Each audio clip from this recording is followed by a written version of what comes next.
Hi everyone, Mark here again from Universal Asylum. I'm just sitting here out the front of the Royal Adelaide Hospital and Medical Research Facility here.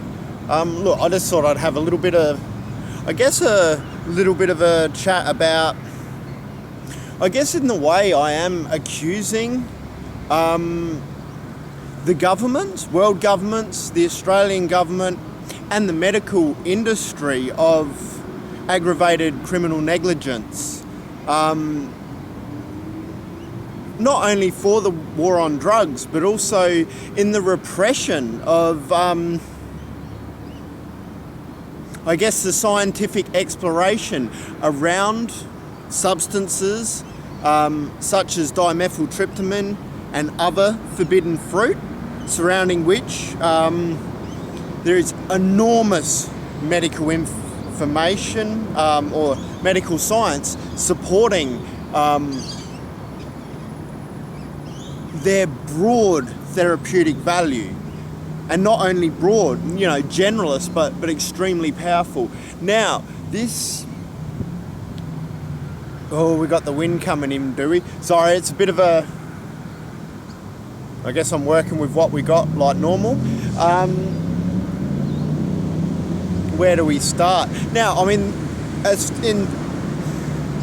far as criminal negligence or aggravated criminal negligence, I guess, in a sense, I am accusing or labelling both the government and the medical industry as criminal organisations. If you look at the sense of, the sheer amount of medical science. So it is well known, governments know, it is commonly known that legislation surrounding prohibition of a broad range of substances in both America and Australia were founded upon racism. At those times, look, I've written university, if the courts would like, me to provide references and stuff. I've got papers which I received distinctions for in the University of South Australia, which, where are they? They're not in the background at the moment. No, full of referenced, peer-reviewed references from, other academic studies, as well as recommendations from appropriate fields of practice, including the medical industry itself. And that's it's hard to map out sort of some of this stuff when you look at, say, things like, every heroin trial has proven, we'll rewind for a minute, the fact that in Australia, for example, there was no recorded health issues related to heroin when it was banned. We were banned because we used a lot and basically under pressure of the American government. And I'll get in a little bit closer because it's getting a little bit fucking windy. Our legislation surrounding the prohibition of heroin was, this is back when heroin come in a little vial in your fucking corner store, and it was actually cocktailed with, I've seen cocktails with, certainly with alcohol, but also fucking some odd concoctions. This is funny. Oh, drugs are bad. Fucking this country was built on drugs, and there was no fucking recorded problems until America, or the American Opium Board or some, put pressure on our government to, enact prohibitive style policy. Now, if we fast forward again, back to through all of the problems, all of the black markets that's created, all the, everywhere there has been, I'm just using heroin for an example because that's where the very clear studies are. Every heroin trial has shown decreases in criminal activity for a start, increases in health in terms of psychological, physical and social, as well as in terms of their ability to act as in a healthy manner as I guess, members of families, whether that be, parents, children, etc. The people have also, once you remove those pressures from black market economies and all that, the inflation of the price, when they can rock up to their, like a clinical environment and get heroin at a cost-effective price, they no longer have to commit crime. They're now getting heroin that is, at a consistent strength. They're no longer, I guess, left to the mercy of a black market where you're gambling between, product that could be 5% pure and 95% pure, so therefore decreased risks of overdose. You're also in medical environments, stuff like that. They also become, due to taking all of those pressures off, it didn't only reduce crime, these people become able to function socially as, I guess in the sense of competing in economic markets and stuff like that. And in the majority of cases, most people who are on the heroin trials were seeking abstinence on their own accord within 12 months. These type of studies have been repeated consistently every time they have been tried. I'm probably not up to date with all of them. I think they've had them in Switzerland and Portugal and several other places that I'm aware of, possibly more over recent times. I'm not really sure. The point is, these are medically accredited institutions that are making recommendations to I guess, our political leaders, to that, stating clearly that prohibition is the cause of the dangers associated with these substances, and that we really need to be moving away from these prohibitive legislations. When you consider the health costs, the deaths they cause, not only the deaths to those who are using, when you look at the deaths associated with, I guess, law enforcement with this war on drugs across the globe and the dangerous black market economies that this stuff creates, this is, and the fact that this is so fucking evident, yet politicians are making decisions against not only science, but appropriate fields of practice. They're ignoring it, basically. Well, I guess it's anyone's guess what are the motives. There's a couple of positive or possible motives in certain senses. Certainly because it's not popular and to stay in power. Now, a leader that is making a decision to stay in power rather than, or stay in power of an organisation, as opposed to, I guess, taking advice from experts and acting in the interests of the population. I mean, that's, I guess, the difference. These are knowingly, there's no reasonable fucking way that these politicians cannot know that their lack of integrity in taking the safe vote so they can keep power against the interests of the general public, that is fucking outright fucking aggravated criminal negligence. And this is on a global scale against, world governments. Particularly, for me, yes, I'm at this stage. Yeah, the Australian government, definitely I work with based on their legislation, but also the US government, or USA, whatever they want to call them, United States of fucking America, cunts. And also the UK, because fucking good old Mother Queen and fucking, her little criminal fucking kids. And what constitutes a criminal organisation? When you look at the Australian government, we just rocked up, stuck a fucking flag in the ground, turned around and fucking classed it as terra nullius, said everyone's fucking primitive here and gonna die of fucking social Darwinism. We're the cunts who are gonna die of social fucking Darwinism.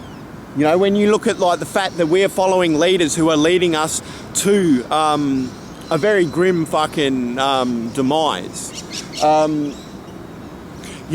Then when you look at also the extra pressures that creates on our medical system, the dangers that creates for our nurses, all of this type of stuff, it's absolutely insane. You know, there's also, I guess, arguments that some of the prohibition of opium and stuff like that is, you know, possibly to, I guess, help prop up the medical industry's ability to, I guess, profiteer from these substances and remain the arbiters of, you know, who gets what. Now, we've seen another massive, extremely dangerous policy move recently in our government was putting the restrictions on Nurofen Plus. Now, it is absolutely insane that a drug of dependence such as codeine, it's beyond me why we use codeine anyway. Codeine is more addictive, it's harder to come off. It's a worse drug. Like, they use morphine to come off of codeine. They won't give people morphine, but morphine's easier to come off. It's a safer drug. But what made... So you've got a drug of dependence such as codeine, and they have fucking mixed things like ibuprofen and fucking paracetamol, which is deadly in, you know, large quantities, with a drug of dependence, a drug of addiction. Now, I've questioned that for years and years and years. However, more recently, they've finally, because of the massive, I guess, abuse and stuff of these substances, they've recently restricted codeine to prescription-only style medicine. Instead of looking at the problem of the main health concerns being the overuse of paracetamol and ibuprofen, you know, they've basically made these substances completely unavailable. I mean, I'm very careful with substances like Nurofen Plus because of my history of addiction and stuff. However, you know, I did find having access to them handy. Occasionally I would have them. I found they worked effectively for migraines, but also for neck and shoulder pain. Was the main reason why I'd buy them, but I'd rarely take them unless I absolutely had to. And I've had to be very strict with that stuff because of my susceptibility to addiction. However, one of the massive problems, and I've seen it with members of my own family, I've seen it with other people, since they took Nurofen Plus and stuff off the shelves, you've created massive pressure on our medical system. Massive pressure on families. You've got a lot of people were consuming those pills, or too much of those pills, and a lot of those people have now turned to far more dangerous substances such as alcohol. And I'm sure there have been some, you know, major increases and pressures seen throughout the medical industry. I haven't read anything on the subject, but just through what I've witnessed through my own, I guess, you know, family, and I guess my involvement, I'm quite heavily involved with, I'm associated with 12-step fellowships with people recovering from, I guess, dependence to these type of substances. So I do see quite a lot of it, but I've seen enough to see some typical patterns in that. And when you look at the trouble that has caused, you know, say my family on its own, you know, you multiply that across a national scale, and you know, that's a lot of extra pressure on these systems. You know, it is irresponsible governing to ignore over and over and over again recommendations for, particularly, I mean, they're pushing for the medicalisation of those type of substances. Now, what becomes even more what I am concerned with is the prohibition of psychedelics and the fact that these have been the suppression of the ability to study these substances or clinically in clinical settings to start off.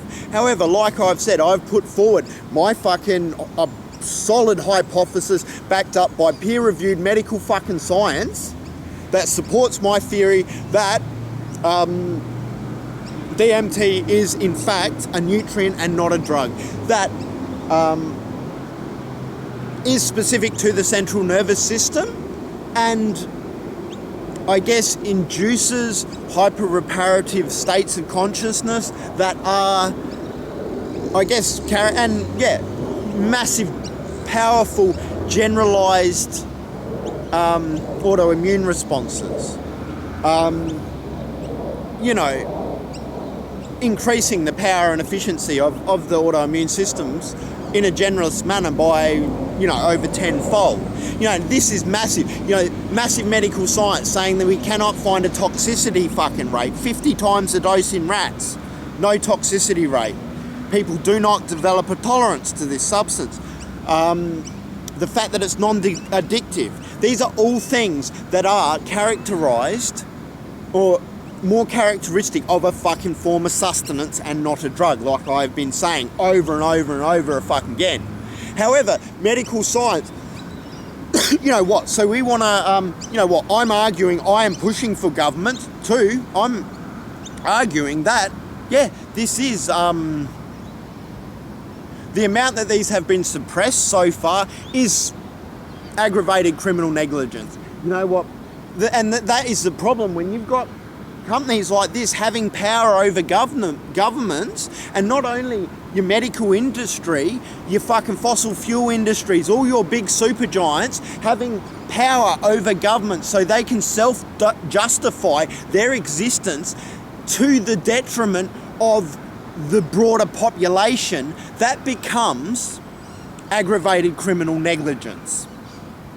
Now, these substances are undoubtedly being requested. I'm fucking scared. I've told because they locked me up. They locked me up in there somewhere. That hospital there last year for because apparently I'm delusional. And the scary thing is these substances, they read everything, and now I've admitted to what I was actually trying to get tested. They're going to go, oh, hallucinations, he's hallucinating, but, and even though I've said no, if you read, and that when I was in there, and they're going, oh, what gives you the magical powers? And I'm thinking, you are fucked. If you read the same medical science that I am reading, you will agree that this needs to at least be looked at. And we don't need to be, so we're going to send people to war, and then we're going to test them. We're going to test these substances on healthy people. It's absolutely insane. Or maybe we'll just, the worst cases, we'll give it to the people who come back from war. So let's just keep having wars, and we're going to give, even though there is, every fucking ancient civilization uses these things. They were considered sacred by all these fucking things. One of the massive things that I have seen, or factors, that medical science is not interested in this. When you look at the powerful, these offer a potential treatment generalist for almost everything. Now, I haven't figured it out yet, all of it. I have at a base level, yes, these are a form of sustenance that provides a generalized autoimmune responses by means of providing sustenance to the central nervous system that then filters through and facilitates a broad range of functions throughout basically a hyper-reparative state of consciousness. You can't get in too much. When you drink ayahuasca, every time I've drank ayahuasca, you know what I've done? I've rolled around in bed, and yes, I've had some quite visual experiences. Yes, I can see how psychiatrics would question some of the things, particularly some of the ways people talk about the mystical sides of these substances. Now, these substances certainly, when you look at the fact that they switch on the extra 90% of our brain that they say we don't use, yes, they do it is possible, a plausible hypothesis that these are tapping us into extra sensory information. Ooh, that's a big scary fucking thing to say, but some of that, the majority of that I expect is quite internal. Like I've said before, apparently I haven't full on, but apparently science has, I don't know whether they've proven or to what extent they've been able to prove, sonar and stuff in dolphins, very similar type mammals, in some ways, in many ways, from what I understand. So to rule out those possibilities and the fact that, if my theory is right, that this, it's like switching a computer on. It's like if you'd never seen a computer before and you walk into a room and it's not switched on and it just sits there and you go, oh, is that what that does? that's weird. And then you switch it on and it starts doing shit. Now, yes, these can be very overwhelming, and in my experience, the sicker you are, the more overwhelming these experiences have been. And I have found quite like differences in the nature of the types of sickness in which I have poured these substances on. You know, a lot of complex factors there to consider, but it's not about like, oh, he's hallucinating and now he thinks he's found the, like, I'm not, you know what, is it that hard to believe that a social worker who grew up with Indigenous people, my closest friend who we're not talking at the moment, oh, maybe we are, I have spoken to her, I don't know how to unblock her on Facebook or whatever, but, you know, we're going through rough shit and fucking COVID and that. My oldest friend was an Aboriginal. I learned to eat snails off the rocks from my dad's best friend who was an Aboriginal. I used my early baths, I was babysat by Aboriginals. I used to punch on with Aboriginals. We didn't, like, you know, as kids where, you know, like, I didn't really understand the background of fucking, and at times I did end up a little bit racist at times in my life, and the more I've understood about life, the more I've been able to see that systemic fucking shit that is, you know, that leads to racism and stuff like that. You know, and you've got traumatised people who have been taken away from their parents and mistreated by authority. And then, of course, I was raised with the same mistrust to authority. I was beaten by the same fucking police. You know, like,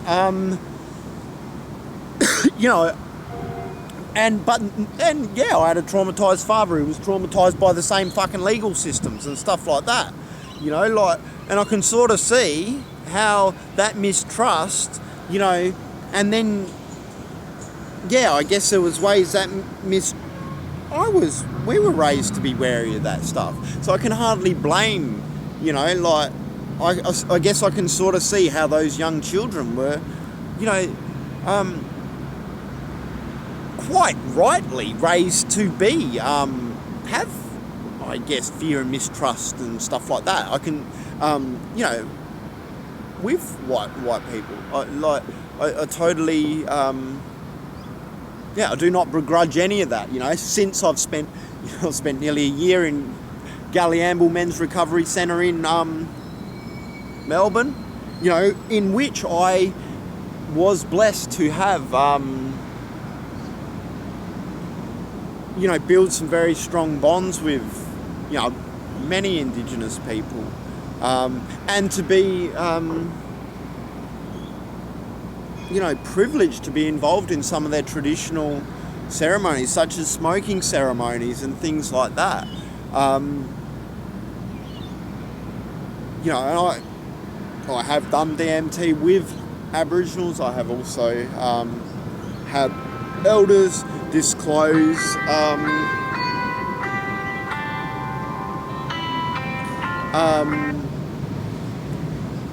information against their traditional cultural code about their plant medicines and things like that. You know, I've absolutely no doubt the Indigenous people used DMT in a spiritual sense, and, you know, like, it gets a bit, what do you call it, mystical and stuff like that, and a bit for, like, psychiatric type industries to comprehend any of these, the ways they're spoken to, because, you know, in these Indigenous cultures, and then I guess the Chinese whispers style stuff with it coming back. I mean, it's not that far-fetched. The point is, someone who's been, and I guess my long-standing connection with the Latin community, you know, that's well over 15 years, you know, since 2005.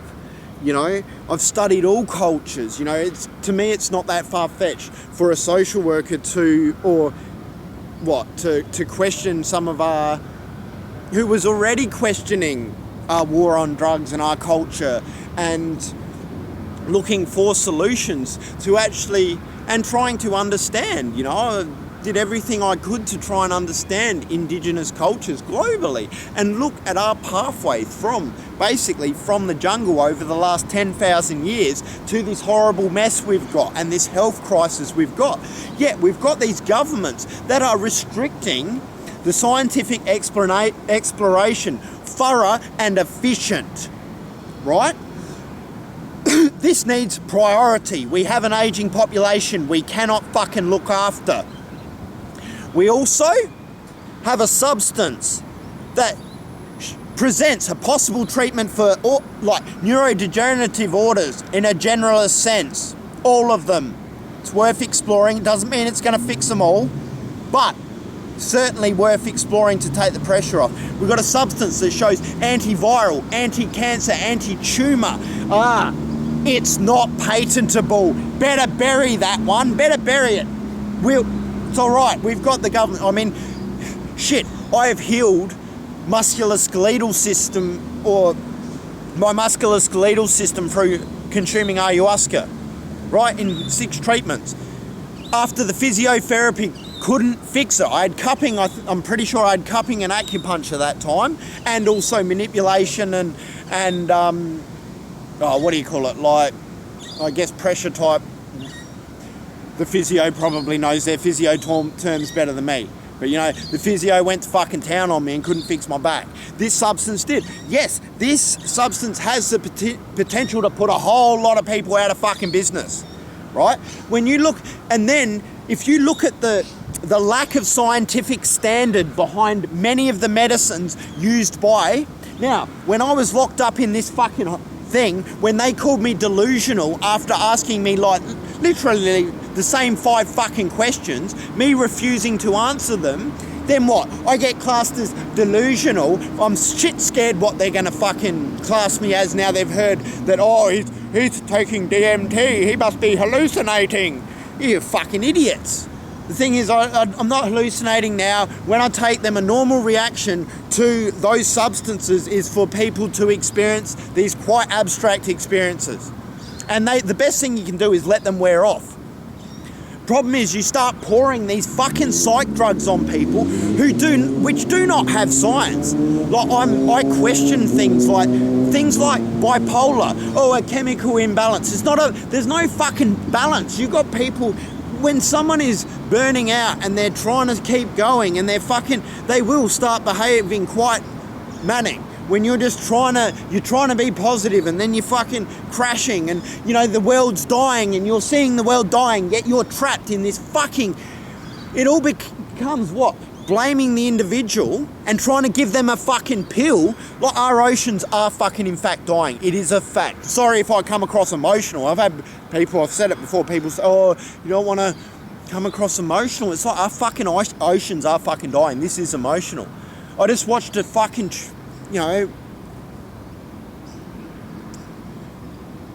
we've got a substance that is neuroregenerative, and fucking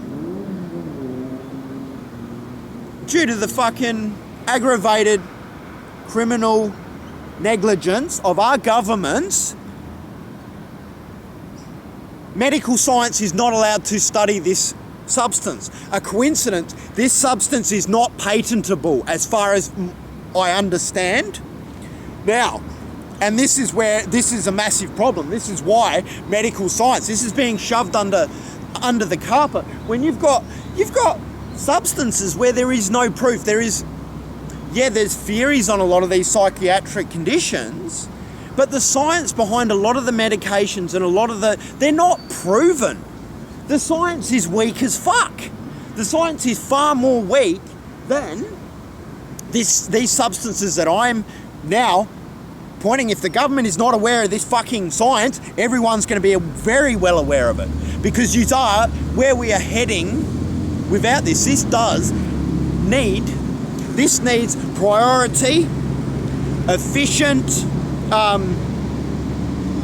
immediate and efficient fucking expiration. And what am I asking? Yes, there are all these massive complex problems. Personally, like I've said, we are cutting ourselves short. My theory is fucking right. These are nutrients which need to be reintegrated into society, which will put a lot of people out of business, but that's okay as long as we create.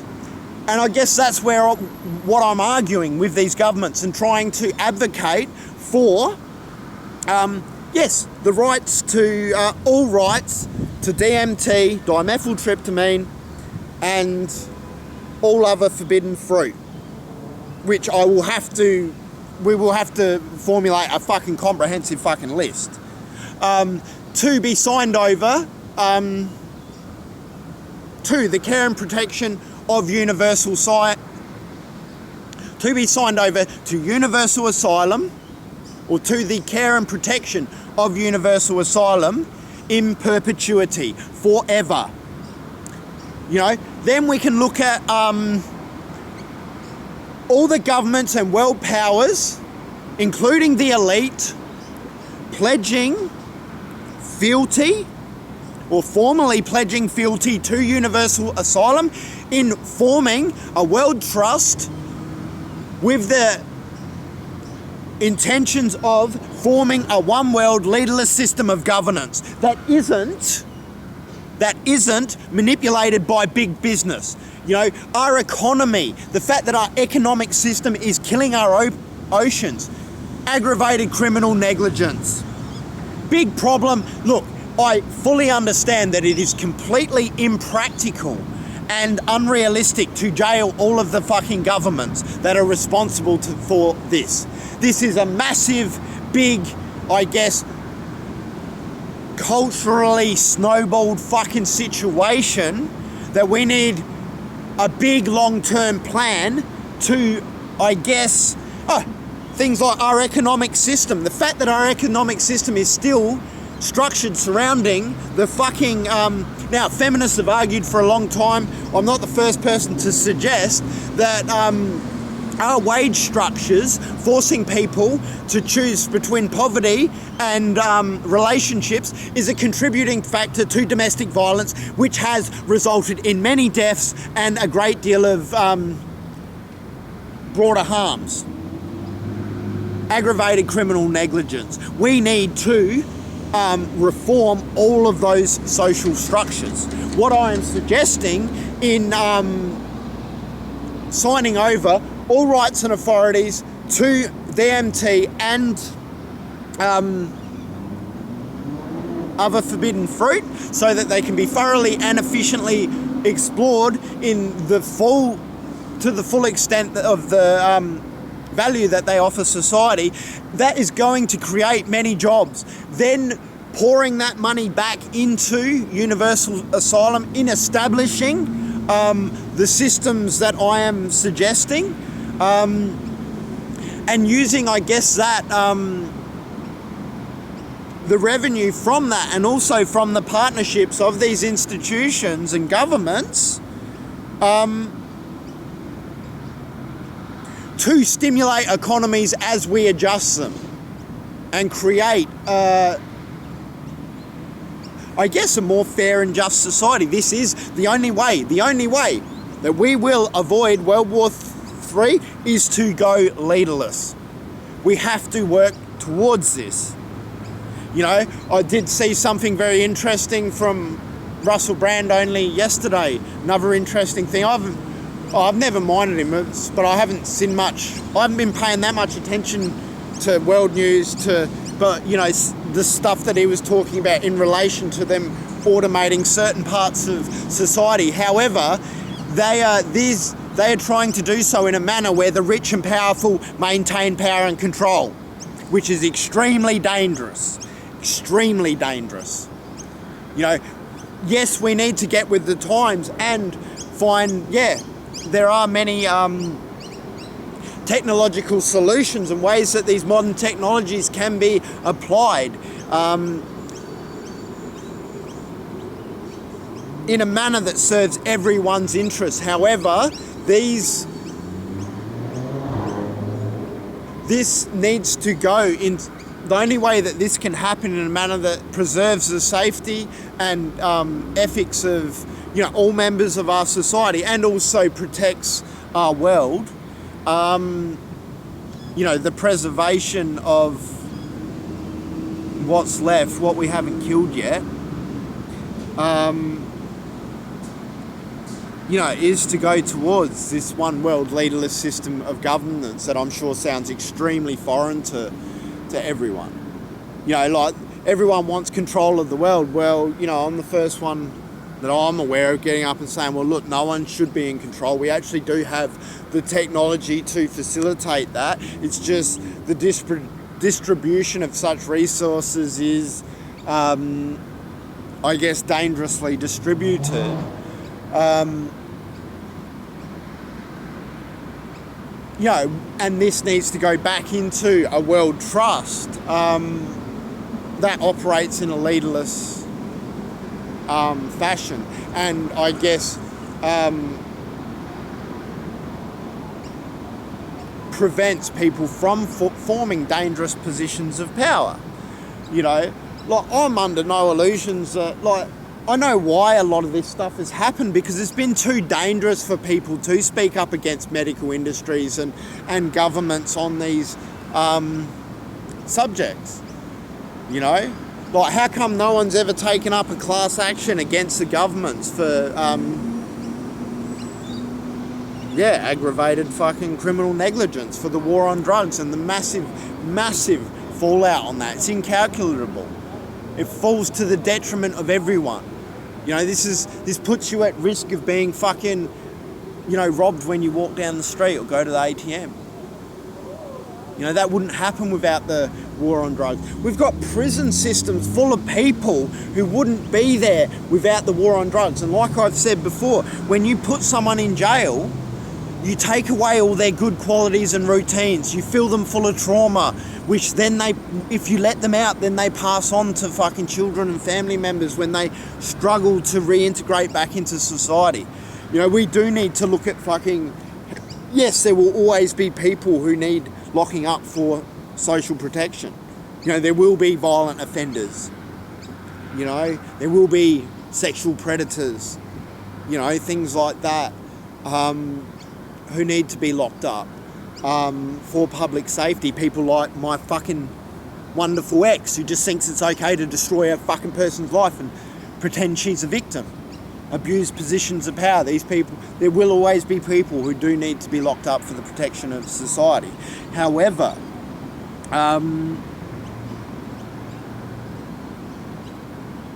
we do need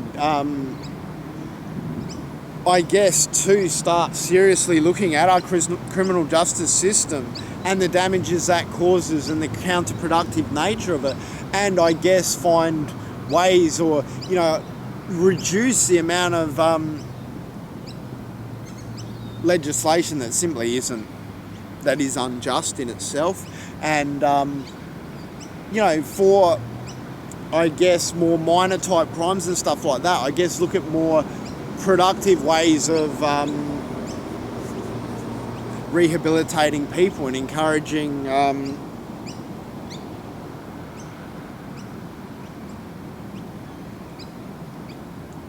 I don't like the term appropriate, because of my whole school life I was, you're inappropriate, you're unacceptable, and a lot of the times it was for questioning authority and stuff like that, asking questions against things that didn't make sense. I've always been relatively good-natured. Most of the police who've ever had to deal with me know that I'm alright.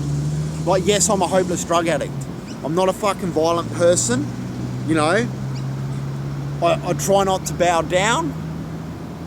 I remember a cop when they went through my house in Whyalla, and he was trying to make me say that there were no more syringes in the house because I got busted for growing a heap of dope and that. And I couldn't guarantee that. Other people had. My father was hopeless and constantly losing things, and I just, I wouldn't, and he was trying to get hard on me and say, look, if you need to tell me there's no more, and if I find anything, and I said, nah, mate, look, honestly, I think you're okay, but be careful. Be careful, because I cannot guarantee that you are, but I think you're okay. And I think in the end he respected that. I wasn't going to make a commitment that I promise something that I couldn't guarantee. I couldn't guarantee that, but I've had good cops treat me. Look, I had injustice where I had poor policing. I had times when I was a little asshole and I needed a clip around the ear. But I had some very unjust things throughout my life that, at certain stages were just about turning me into a fucking monster. But then, you know, like very young. However, I also had police who treated me with dignity and fucking kindness, and in ways that actually, you know, helped me survive, and I guess, you know, regain some of my faith in humanity and stuff like that. I don't even know how. I mean, the thing is, none of us would have ever been in those positions if we didn't have a mindless war on drugs that was based on fucking that was never based on science. It was based on racism, as I have said, and as has been proven.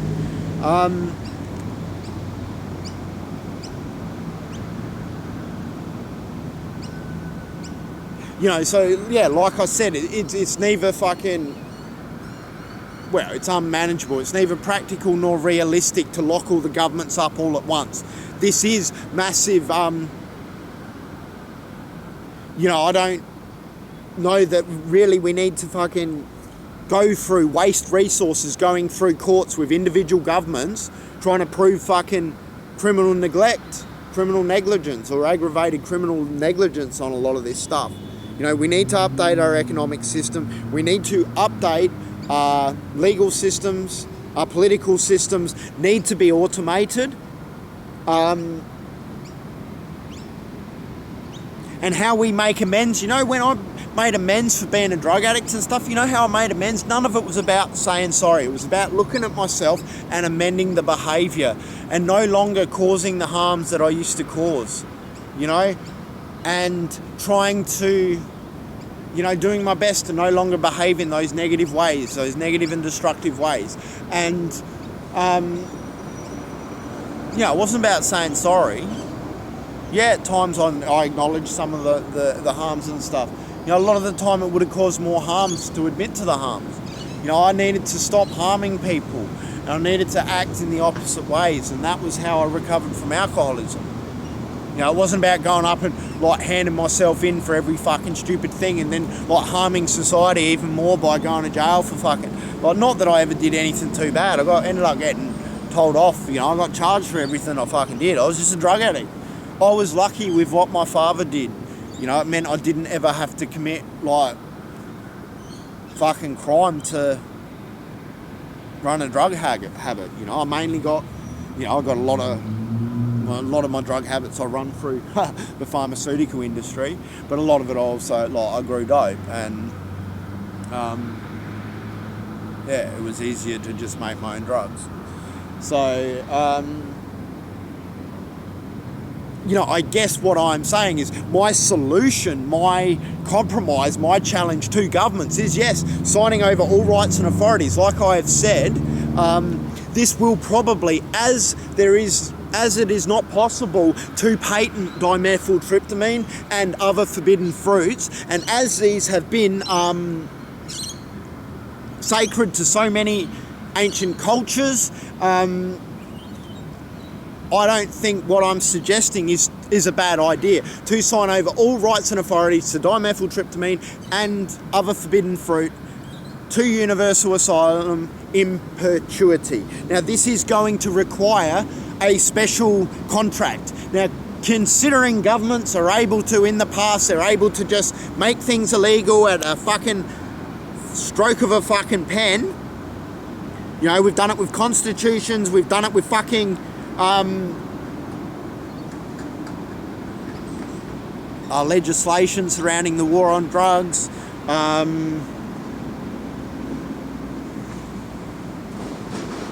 I have no doubt that I'm sure between like your leaders, you know more about it than me. Look, I don't even know how to pay fucking tax. Never done it before. Don't have anyone to show me. I'm trying real hard to build a world trust that's in the interest of everyone. You know, I might not be a doctor, but I am a social worker, which qualifies me to run a health-related facility that employs multidisciplinary teams in efficiently exploring, efficiently and ethically, I guess, employing the right people to undergo clinical testing, which I am strongly advocating for the best interests of everyone in our society needs to be done in a fucking very efficient manner. And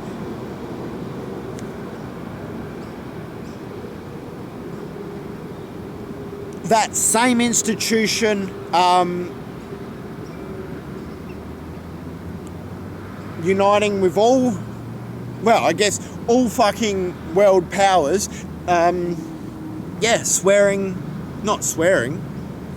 formally pledging fealty to Universal Asylum as a world trust, with the intention of forming a one world leaderless system of governance, which is free, which uses our computer technology to undertake comprehensive risk assessments in a manner which is free from the influence of capitalism, free from the influence of provides a political system that is free from the influence of, these industries. These big, powerful industries capable of, all kinds of stuff.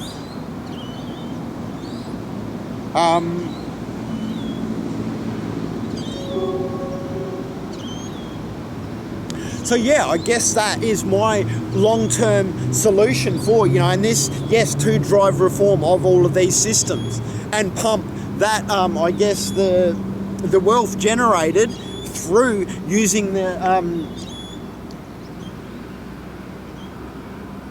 overwhelming therapeutic value of dimethyltryptamine and other forbidden fruit, using that to heal, but also pumping the revenue that is raised through that to stimulate the economies whilst facilitating the broad socio-economic and socio-political reform of our entire social structure and globally.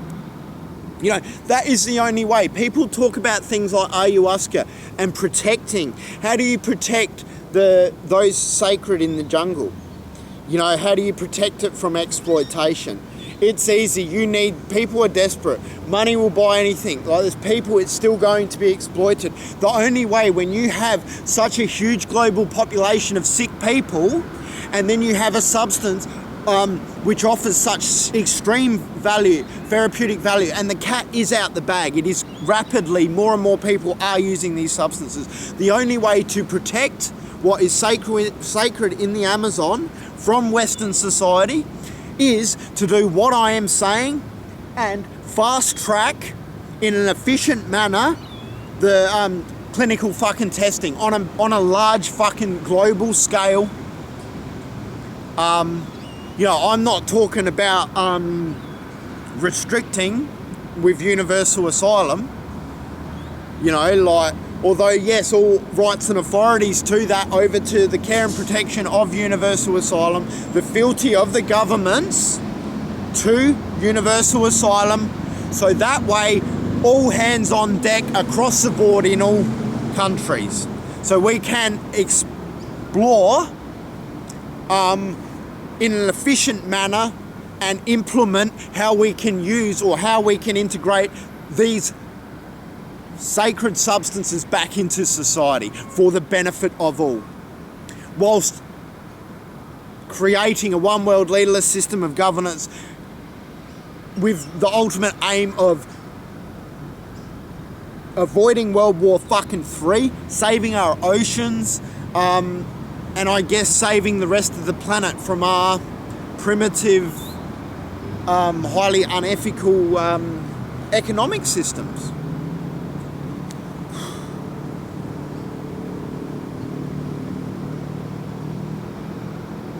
Yeah, so I guess that's what I got to say on that. I'm probably I'm really scared that they're gonna go, oh, he's hallucinating, we better fucking lock him up and throw it, better jab him with some fucking needles and shit.